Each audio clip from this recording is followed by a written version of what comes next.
funny because she's just become a clinical psychologist, and she's 5 years older than me. Oh, And interesting. she's getting her PhD. That's why she Hi, how doesn't you come doing? here because she works on her work. It's very interesting. All she said was, "I'm going to have to buy some church hats." She grew up in the black church in the South. Nothing about our, Yeah. our social. No, she grew up in the Baptist black church in the South, and she's like, "I'm going to buy some." No, but she loves you. In fact, she introduced me to you. Oh, interesting. Yeah, years ago in Pasadena.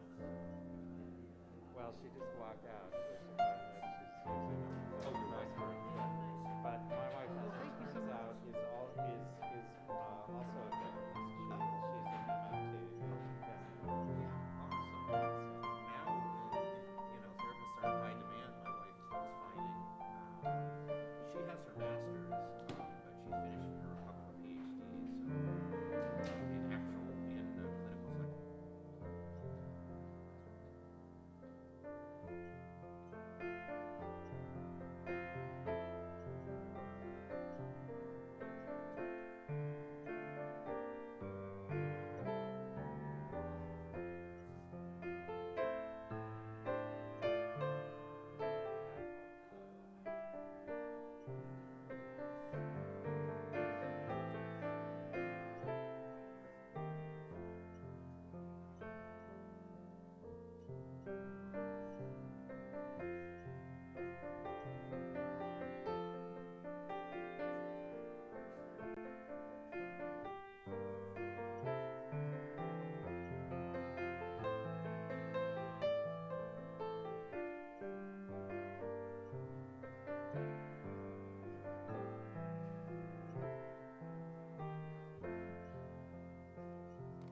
that? Is there anyone outside? There's anyone outside? Okay. All right. Welcome, everyone. My name is Joshua Berg, and I am the sabbatical minister here at Emerson while Reverend Matthew is on sabbatical. So thank you for coming. Today, for those of you who haven't heard the beginning of my sermon series on the Serenity Prayer, I am going to talk about the third and final phrase of the Serenity Prayer, which, for those of you who don't know, is the wisdom to know the difference between what we can change, what we cannot change, and what we can and should change. And that's what I'm going to talk about today. You can see the first two sermons online if you want to. So it's my nature, as, you know, white man in our Western society, to figure out a solution. I'm always wanting an answer, solution, create a formula, an algorithm, decide what steps to take in what situation, where you plug in the variables, and out pops an answer, the answer. So I thought long and hard about this last phrase in the Serenity Prayer to try and find that formula, that answer. What does it mean? How do you use it? And do you remember the Grinch story? The Grinch, he puzzled until his puzzler was sore. Well, I practically wore mine out puzzling. So if any of you have a replacement puzzler, if you can DM me, I'll get a new one. I'm just joking. But just before my puzzler ran down, I just thought so hard about this, I thought about something that I hadn't thought about before. Maybe there isn't one or even any right answer. Maybe change doesn't come from a formula. And only then, when I gave up trying to be in control, did I have an epiphany. And that's what I'll talk about later. So, with that, let us worship together this morning, calling up the sacred and the spiritual in the question, how might wisdom be accessed to know the difference between what we cannot change and what we can and should change? Welcome, everybody.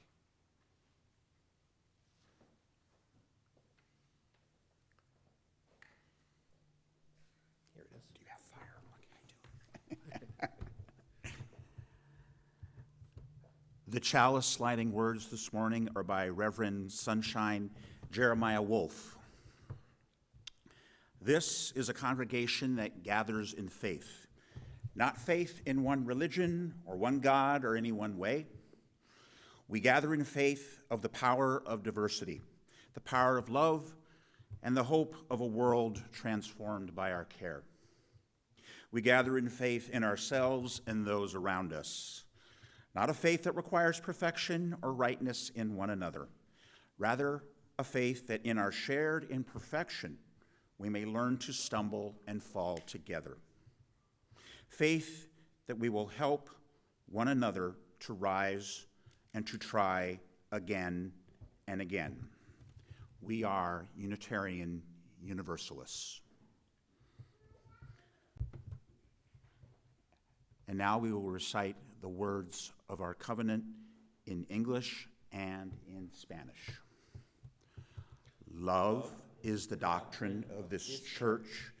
The quest for truth is its sacrament, and service is its prayer. To dwell together in peace, to seek knowledge in freedom, to serve humanity in fellowship, thus do we covenant. La doctrina de esta iglesia es el amor. La búsqueda de la verdad es su sacramento, y la oración es su servicio. Vivir juntos en paz, buscar el conocimiento en libertad, servir a la humanidad en comunión. Este es nuestro pacto. I invite you to rise in body or in spirit and join us in our opening hymn, number 16 in the gray hymnal, "'Tis a Gift to be Simple."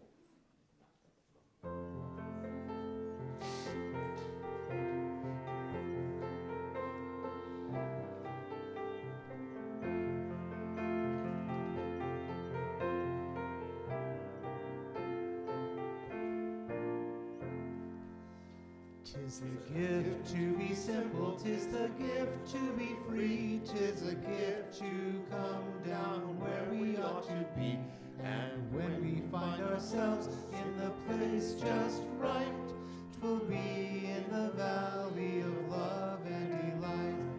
When true simplicity is gained, to bow and to bend, we shan't be ashamed. To turn will be our delight, till by turning we come round right. Sounded great.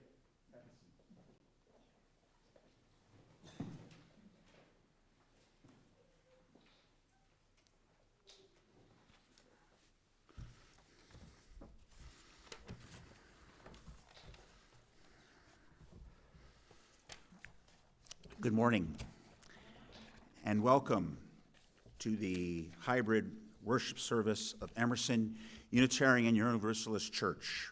I am David Early, and it is my honor to serve as your worship associate this morning. Emerson is an inclusive and progressive religious community named for the philosopher, abolitionist, poet, and Unitarian minister Ralph Waldo Emerson. We have been a beacon of liberal religion in the West San Fernando Valley for over 65 years. We welcome you, whoever you are, whatever tradition, race, class, sexual identity, ability, age, gender, or immigration status you represent. May you grow in the ways of respect and wholeness, and through all your days may you know that you are loved. We are glad you joined us this morning and are happy to see members, friends, and visitors from far and near, on Zoom and in person. In my daily life, I am regularly presented with opportunities to apply the elements of the Serenity prayer.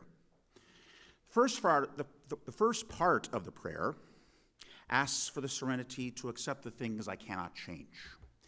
To me, it is normal to be inwardly annoyed or angered by them briefly, but that must give way immediately to inner serenity through acceptance for my emotional well-being. In my teaching, I must have the serenity to accept that my elementary instrumental music students, although eager, nice, and fun, can be very forgetful and sometimes temporarily unable to follow simple directions. Fortunately, as a teacher, I can be a factor in influencing change in these areas over time. Patience, relaxing, and breathing are useful at these moments to maintain a positive learning environment. I have lived in my 87-unit apartment complex in Tarzana for over 22 years. There have been many new residents coming in constantly over those years. I have interacted with 3 different types of people: the friendly, outgoing ones, who I know by name and with whom I have pleasant conversation; those who I only say hello to in the hallways and parking lot if we meet by chance because they smile and make eye contact with me and say hello; and those who do not make eye contact and say nothing. As a gregarious, positive people person, I am momentarily offended. Then I realize it is not personal, since the person does not know me. And that is either the way they are or the way they are at that moment. I achieve serenity to accept that which I cannot change, and I have wisdom to know how that is different from what I can change in my students. Emerson acknowledges the Gabrielino, Tongva, and Chumash peoples as the original inhabitants of where our church stands today, part of the world the Gabrielino Tongva know as Tovangar. It remains part of their lasting identity and heritage. Our existence as a spiritual community can never be fully understood without fully appreciating the reality and the depth of the loss of their land in generations past and the enduring hopes for the renewed vitality of these cultures in years to come. If you are joining us in worship for the first time, either online or in person, We gladly welcome you to our service and invite you to fill out your information in the online guest book document in the chat or that in the lobby, so you may be informed about future services and other opportunities for gathering with the Emerson community during the week. If you would like to have a joy or sorrow read aloud later in the service during our embracing meditation, submit it by clicking on the link, which is also posted in the chat. And also, if you wish to enter a written joy or sorrow in the Book of Life, the offering would be a good time to do that, if you haven't done so already. Everyone who was with us on Zoom is invited to join in our virtual coffee hour after the service for fellowship and conversation.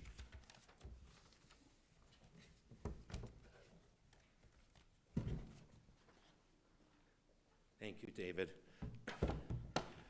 I actually like real coffee better than virtual coffee, but virtual coffee has less caffeine than real coffee, but Whatever. at this point in the service, I was going to read a reflection.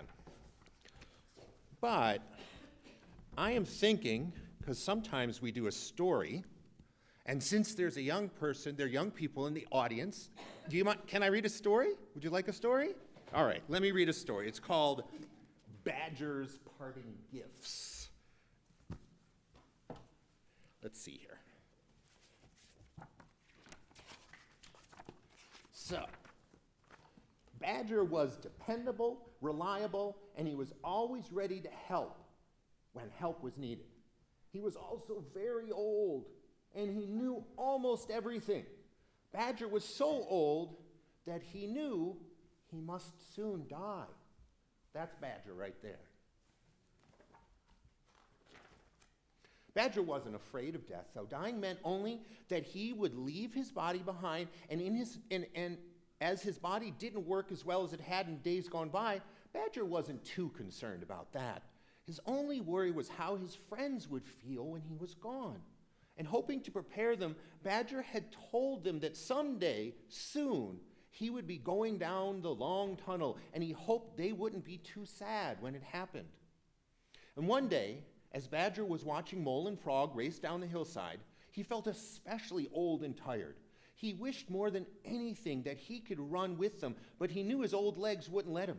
He watched Mole and Frog for a long time, enjoying the sight of his friends having a good time. There it is, Badger and Mole and Frog running down the hill. It was late when he arrived home, and he wished the moon good night, moon, and he closed the curtains on the cold world outside, and he's made his way slowly down to the warm fire that was waiting for him deep underground, because badgers live underground. And he had his supper, and then he sat down at his desk to write a letter. And when he had finished, he settled down in his rocking chair near the fire, and he gently rocked himself to and fro, and soon was fast asleep, having a strange yet wonderful dream like none he'd ever had before. A really, really wonderful dream. Dreams are cool. And much to Badger's surprise, he was running in the dream. Ahead of him was a very long tunnel. His legs, they felt strong and sure, and he ran towards it, and he no longer needed his walking stick, so he left it lying on the floor of the tunnel, and Badger moved swiftly, running faster, faster, and faster through the long passageway until his paws no longer touched the earth, and faster, and he felt himself turning end over end, tumbling, falling, but nothing hurt when he was tumbling and falling. He felt free. It was as if he had fallen out of his body. The following day, Badger's friends gathered anxiously outside Badger's door. They were worried because he hadn't come out to say good morning as he always did. Every morning he came out to say good morning, but this morning he didn't. And I wonder why. Fox broke the sad news that Badger had died and read Badger's note to them. And here's what it simply said. Gone down the long tunnel, bye-bye, Badger.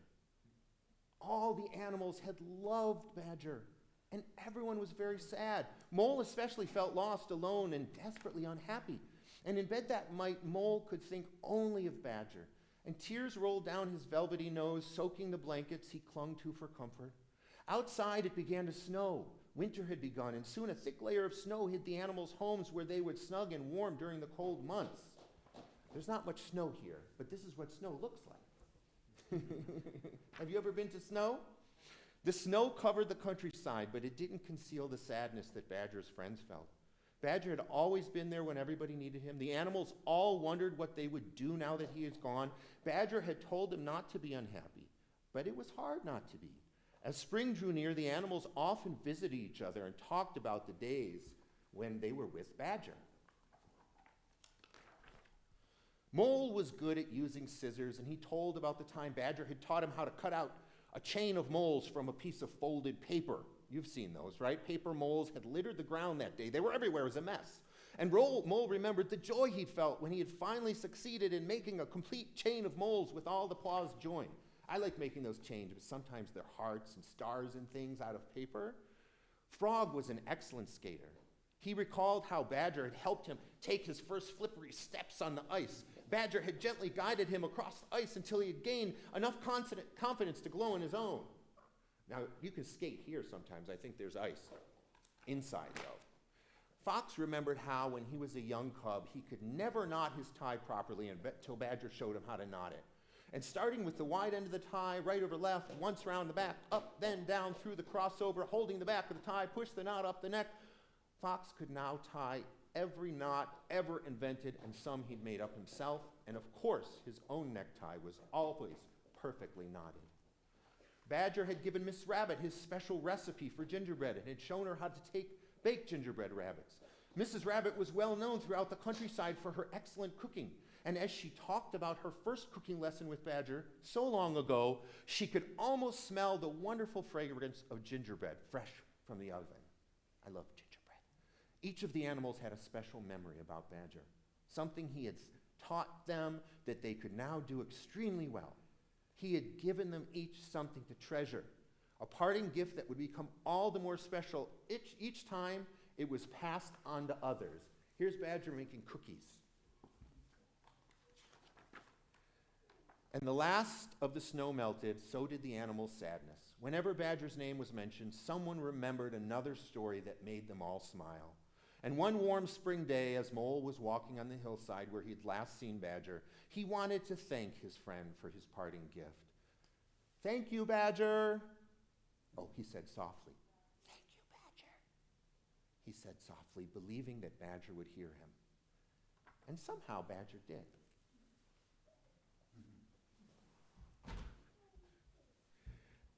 So, with that, after the story, we have recited our UU affirmation, which I haven't done in the past because I'm new here. I didn't know that was part of the tradition, but I love it. So if you don't mind, stand in body or spirit if you're able. And please repeat these words. We are Unitarian Universalists with the hand gestures, a people of open minds, loving hearts, and welcoming hands. Thank you. May be seated.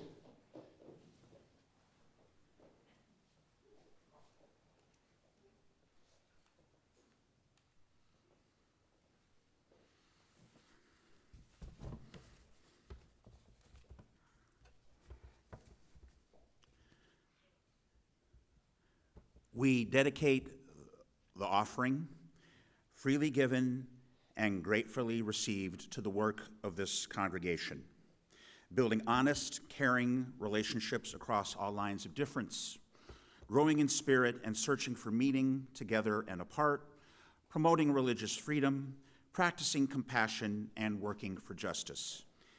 May these gifts and the work of our hands and hearts give power to all we stand for as a community of faith. The options for giving online are shown, the website or the Vanco mobile app. You can use the app if you have on your phone if you wish, or mail a check to the church, and the offering will now be gratefully received.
From you I receive, to you I give. Together we share, and from this we live.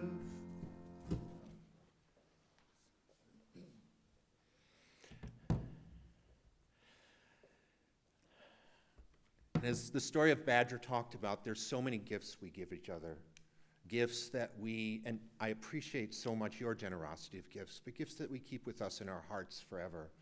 And joys and concerns that we share with loved ones. And in this community, the beauty is that we can share them and hold space for them with each other. So at this time, I'd like to ask you to please, if you'd like, if you have the emotional strength to share a joy or concern, when I ring the bell, you may say the name out loud. Is there anything in the book by any chance? I would like to express my concern for the refugees and the people in Ukraine and all the people who are suffering from the tragedy of war, and also for Brittany Griner. Her situation is very frightening right now. I was held in Russia for a while when I lived there, and I know. That was in the 90s, though. There's nothing there? Okay. So I'm going to ring the bell, and we'll just take a few moments of silence. Please say the names or express a joy or sorrow. It can be either one. Or if you don't want to express it, just keep it in your heart.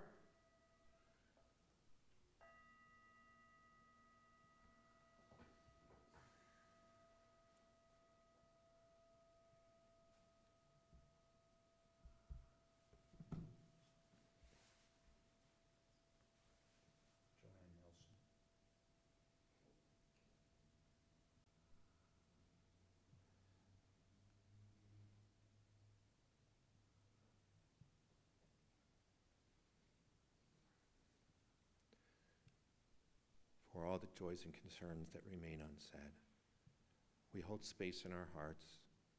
We celebrate with those who are celebrating joys. And we grieve and mourn and suffer and share pain with those who are doing so. I'd like to do a brief meditation. Alice Walker wrote a little book after the 9/11 attacks, a sort of a book about spirituality to put us in a different space, and I think it sort of fits now as well after what's happening today. It's called Sent by Earth, a message from the grandmother spirit after the attacks of the World Trade Center and Pentagon by Alice Walker. And she used a mudra, and a mudra is a hands gesture used in meditation to evoke a certain particular state. And she used a chant in this particular part of the book, which, as you know, is a repetitive vocalization of one's deepest beliefs and hopes in an effort to inscribe those hopes and beliefs in the courageous and compassionate heart of oneself and others. And that's why we do this, to inscribe those hopes and beliefs in our hearts. So on the day of the bombings, she writes, I realized why Christians crossed themselves. And I realized why the people of Islam turned toward Mecca. I knew that I also needed a gesture of self-blessing that would, at the same time, symbolize blessing and protection of the world and its varied inhabitants. I realized we as humans need a new world peace mudra and chant to help us through the days ahead, which will undoubtedly cause unprecedented suffering and pain. Partly because more people than ever before will be conscious of what is happening as they are now, and untold thousands will feel completely helpless to do anything about it. And I know a lot of us right now feel that helplessness. She writes, Spirit, the grandmother spirit of earth, sent her this mudra and chant. The mudra is to hold the thumb and first two fingers together, symbolizing unity, and while making a circle around one's heart, a circle that covers as much of the body as possible, or as large a circle as one has the need to make. And this is done 3 times while chanting one earth, one people, one love. So please, I ask you to stand again in body or spirit, if you can, and let us chant this blessing 7 times. Biblically, 7 is an ideal number of people in a circle. It's designed to grow the soul. It's designed to transform the world. It's a very meaningful number. So I'm going to ask you to put your thumb and 2 fingers together, and we're going to chant one earth, one people, one love as we circle our heart. One earth, one people, one love. One earth, one people, one love. One earth, one people, one love. One earth, one people, one love. One earth, one people, one love. One earth, one people, one love. One earth, one people, one love. Thank you. And now we will sing our meditative hymn. Please be seated. Number 1008, When Our Heart is in a Holy Place.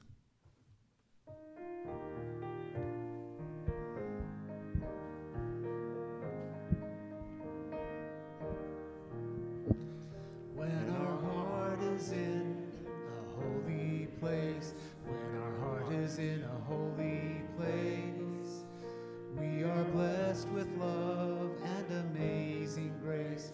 When our heart is in a holy place, when we trust the wisdom in each of us, every color, every creed and kind, and we see the faces in each other's eyes, when our heart is in a holy place, when our heart is in a holy place, when our heart is in a holy place, we are blessed with love and amazing grace, when our heart is in a holy place, when we tell our story from deep inside, and we listen with a loving mind, and we hear our voices in each other's words, then our heart is in a holy place.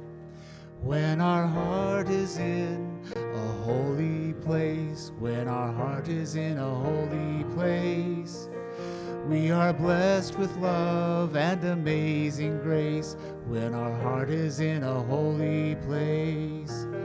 When we share the silence and sacred space, and the God of our hearts stirs within, and we feel the power of each other's faith, then our heart is in a holy place.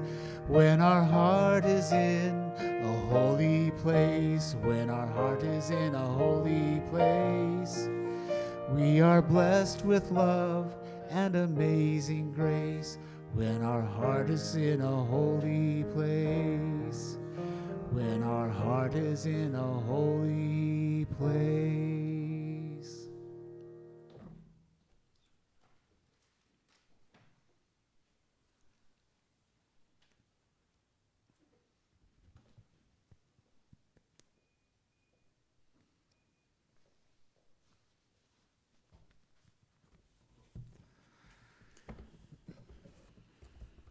This is a responsive reading. The words translated by Stephen Mitchell, adapted, are by the Austrian poet Rainer Maria Rilke. I will say the words in regular type, and you will respond with the words in italics. Have patience with everything unresolved in your heart, and try to love the questions themselves.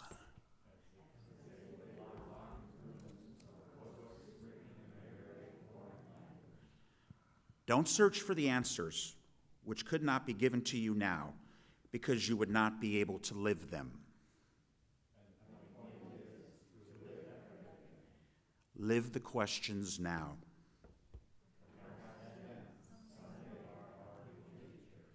You will gradually, without even noticing it, live your way into the answer.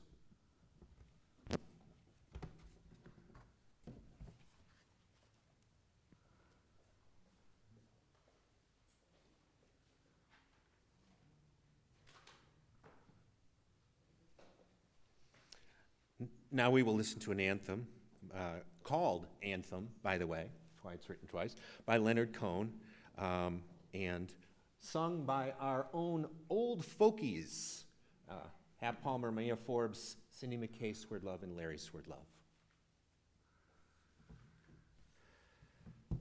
The birds they sing at the break of day. Starting, I heard them say, don't dwell on what has passed away, or what is yet to be.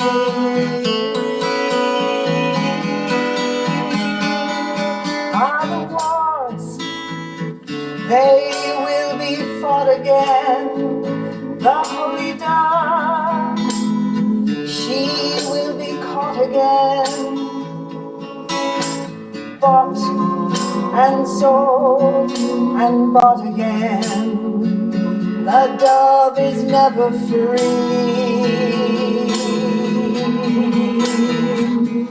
Ring the bells that still can ring.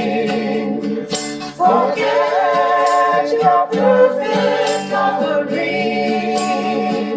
There is a crack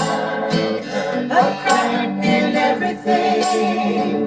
That's how the light gets in. You can add up the parts, you won't have the sum. You can strike up the march, there is no drum. Every heart to love will come, but like a refugee,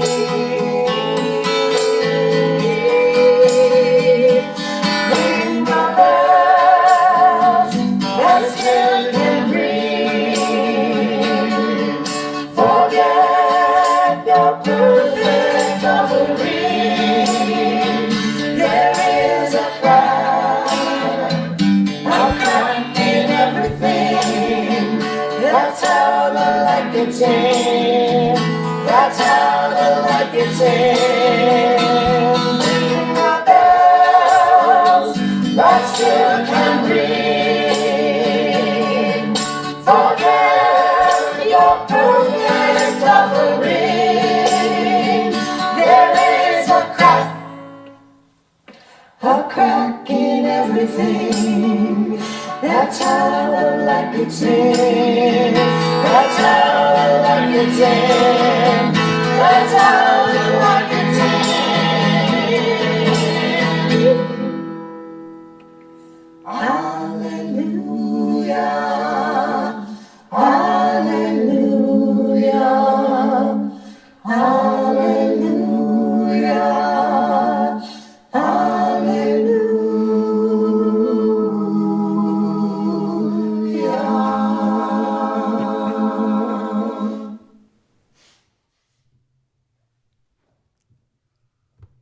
Thank you.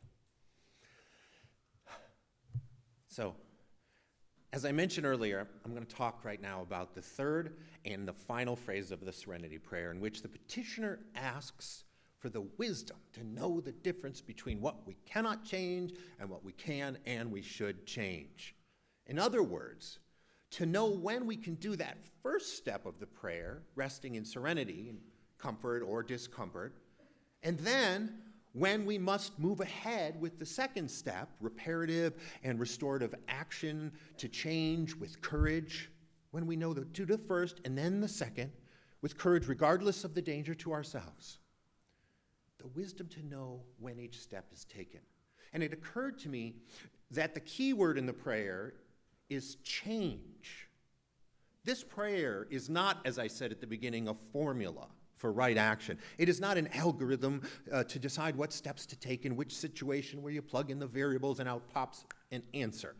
It is about more than everyday decisions, but rather about making often difficult and truly radical shifts and changes that are often unpredictable, that are often scary, that we have to make.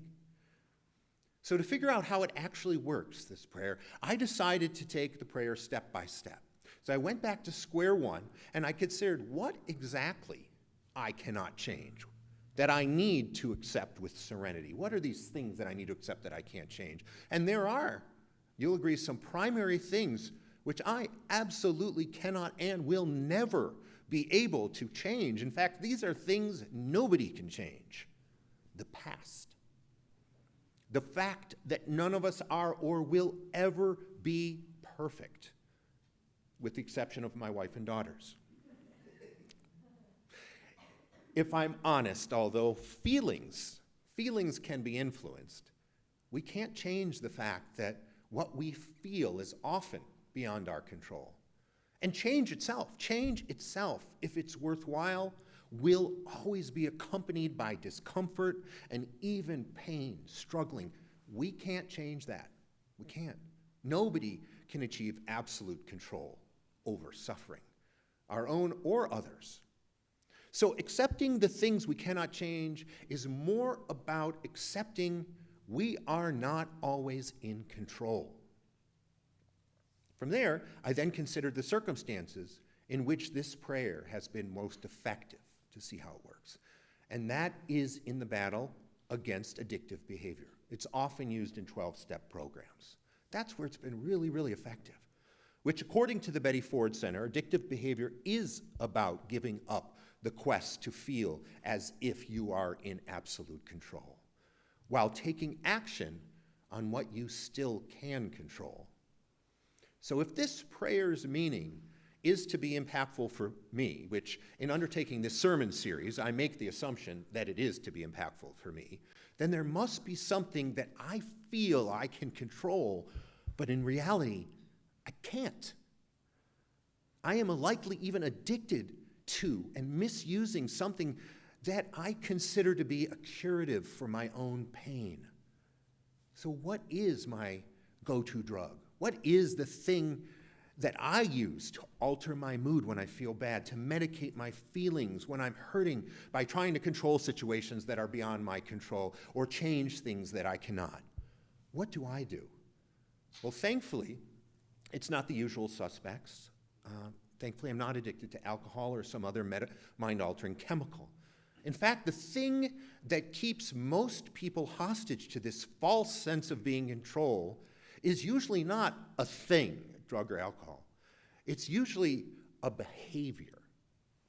And I realize that what I rely on when I am hurting, what I have often in the past relied on when I'm hurting, or when I want to turn away from potential hurt, is a behavior I have been addicted to my entire adult life. It has caused great harm to me and others. It is an addiction that only through formation as a minister and the sage and honest counsel of my perfect wife have I begun to even work on breaking. I'm addicted to problem avoidance. That's my addiction. I have often avoided taking action that I know will be difficult and uncomfortable for me. Let me be clear.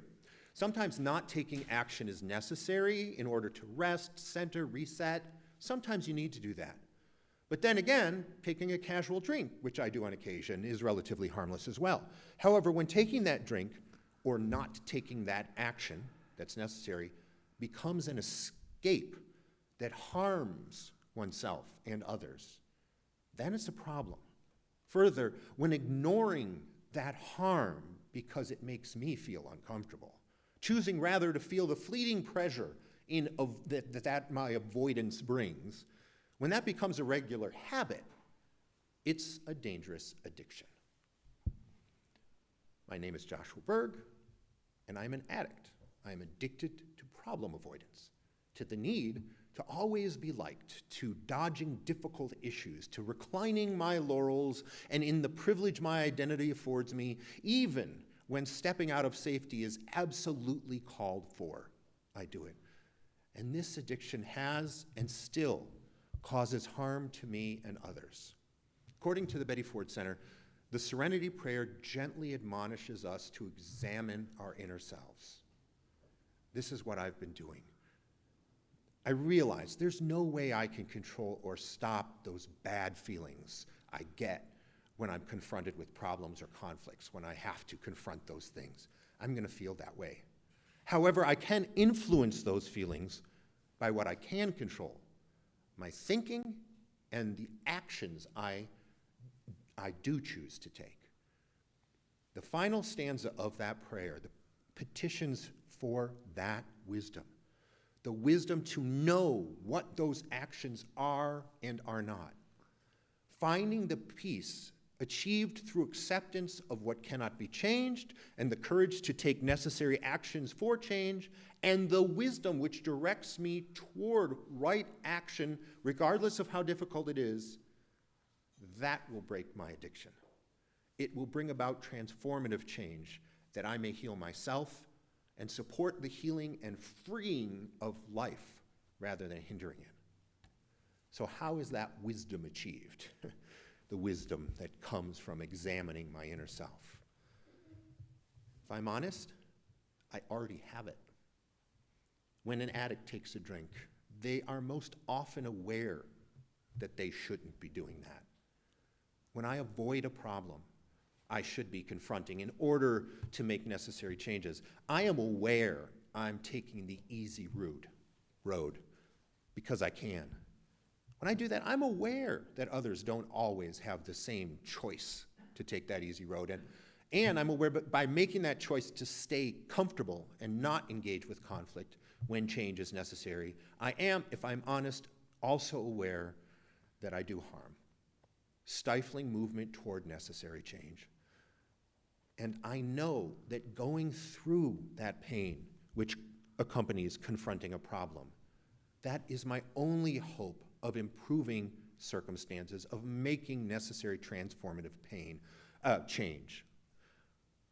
But I still, even though I know these things, sometimes choose avoidance out of fear. So using this wisdom, I have to know that painful change is always necessary for life on earth to grow and improve. Accepting that growing pains are unavoidable. So my personal serenity prayer is that I hope to muster the courage on a regular basis to confront conflict when necessary. This haircut, I know that was an odd transition. You may realize that I took a little off the top. When I first looked at myself in the mirror, I was a little shocked. I used to have longer hair. And my family saw me, and they were shocked, and they were a bit befuddled, and to say the least. But I committed to this haircut, and it's starting to become part of me. If I keep it for even a few weeks, then if I were to go back to having longer hair, that will look strange. I also know that as I have gone through the shock, as I've grown and transformed as a minister and as a person, as I've gone through that shock of confronting problems, and as I continue to do so on a regular basis, it has become more and more a part of me too. I believe we all have the ability and the power to not only accept new haircuts, change, but to engage with true, radical, world-altering change. We all have the ability. It's painful sometimes. I also believe all of us have some behavior that's probably holding us back, like mine was. And I invite you to ask yourself, what do you do to avoid change, even when wisdom to know the difference tells you that change is necessary? Think about it. Whether you're addicted to whatever that avoidance mechanism is or not, maybe it's merely a struggle you have to overcome, here is my advice in the form of my newly reimagined Serenity prayer from the first two sermons and this one. May the spirit of the whole of life, to which every part and particle is equally related, that's from Emerson, inspire with the grace that welcomes transformative experiences of wonder and awe, moments of euphoria and fortitude, resting between breaths with complete acceptance of life's challenges, the things which cannot be changed and that which cannot even be known, with recognition that fairness is an illusion. May these experiences of awe teach the welcoming of the precious gift of life, opening our hearts to the elation of each moment and the anticipation of the next. May you find peace of mind and heart that allows you to enjoy, be grateful for, and live fully into each moment. May the spirit of the whole of life, to which every part and particle is equally related, move all to the courage that is vulnerability, enough to continually unbalance and rebalance the exercise of power and love by which we achieve transformative healing change. May you muster the fortitude that leads to necessary and often extremely difficult action to heal ourselves and consequently the world. May you access the wisdom that is already within the universe and within you to know when and how to take radical right action. May you access that wisdom that is already within the universe and already within you to reconstitute your spirit and your heart, that you may continue to act for the radical changes with the health, which the health, safety, peace, and prosperity of all life and the world requires. Amen. Please stand in body or spirit for our new closing hymn. I said I was going to mix it up a little, so this is a new hymn. You may not know, so follow along. It's called For the Earth Forever Turning.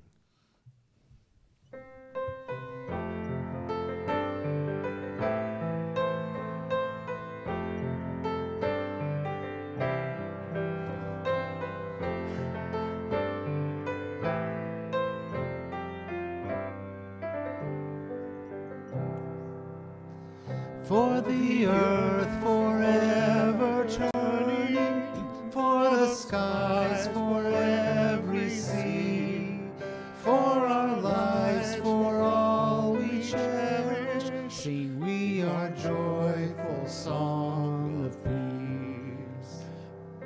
For the mountains, hills, and pastures in their silent majesty, for the stars, for all the heavens, sing we our joyful song of peace.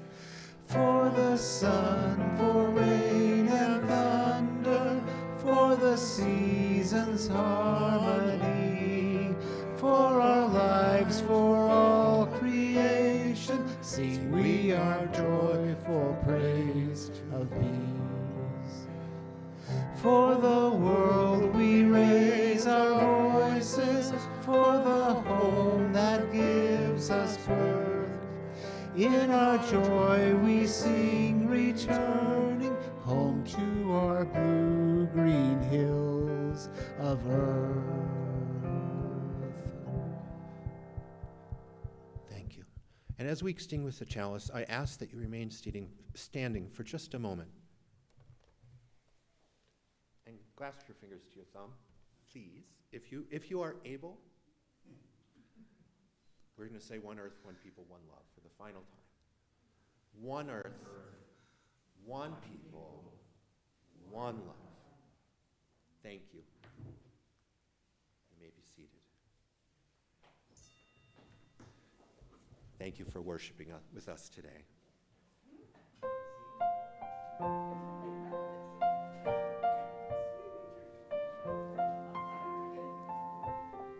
a nice short service.